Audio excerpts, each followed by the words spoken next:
സുജിയ പാർവതി റോഡിലുള്ള കുഴി ഒരു അപകടത്തിന് കൂടി വഴിവെച്ചിരിക്കുകയാണ്. എന്തോ ഭാഗ്യം കൊണ്ടാണ് വലിയ പരിക്കുകളില്ലാതെ ഈ കാറിൻ്റെയും ലോറിയുടെയും ഒക്കെ അതിനകത്തുണ്ടായിരുന്നവർ രക്ഷപ്പെട്ടതെന്ന് വേണമെങ്കിൽ പറയാം. നമുക്ക് കാണാൻ വേണ്ടി കഴിയും ഒരു നാഷണൽ പെർമിറ്റ് ലോറി അങ്ങനെ തന്നെ റോഡിന് ഒരു മറിഞ്ഞ് വീഴുന്നൊരു സാഹചര്യമാണ് ഉള്ളത്. അതിന് തൊട്ടടുത്ത് തന്നെ എതിർദിശയിൽ കടന്നു വന്നിട്ടുള്ള കാറാണ് ഇത്തരത്തിൽ വലതുവശത്തേക്ക് വാഹനം വെട്ടിക്കുകയും അതിൻ്റെ ഭാഗമായാണ് ഈ ലോറി മറിഞ്ഞു വീഴുകയും ചെയ്തത്. ഈ കാറും ലോറിയും തമ്മിൽ കൂട്ടിയിടിച്ചാണ് ഈ അപകടം നടന്നത് എന്ന് വേണം നമുക്ക് പറയാൻ വേണ്ടി. നമുക്ക് ഈ കുഴി, റോഡിലെ കുഴിയാണ് ഇതിൻ്റെ ഏറ്റവും പ്രധാനപ്പെട്ട കാരണം. ഇത് സെൻട്രൽ ജയിലിന് മുന്നിലുള്ള ഒരു സ്ഥലമാണ്.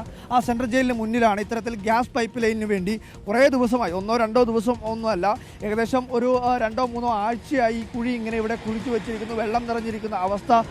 ഈ പറയുന്ന തളിപ്പറമ്പ് ഭാഗത്തു നിന്നും കണ്ണൂരിലേക്ക് വരുന്ന വാഹനങ്ങളൊക്കെ അല്പം വലതുവശം ചേർന്നാണ് അല്ലെങ്കിൽ വലതുവശത്തേക്ക് അടുപ്പിച്ചാണ് വാഹനങ്ങൾ സാധാരണ രീതിയിൽ കടന്നു പോകാറുള്ളത്. ഇന്നലെ ഈ അപകടം ഇന്ന് രാവിലെയോ ആണ് സംഭവിക്കുന്നത്. ഈ കടന്നു വന്നിട്ടുള്ള കാർ ഡ്രൈവർ വലതുവശത്തേക്ക് വാഹനം അടുപ്പിക്കുന്നു.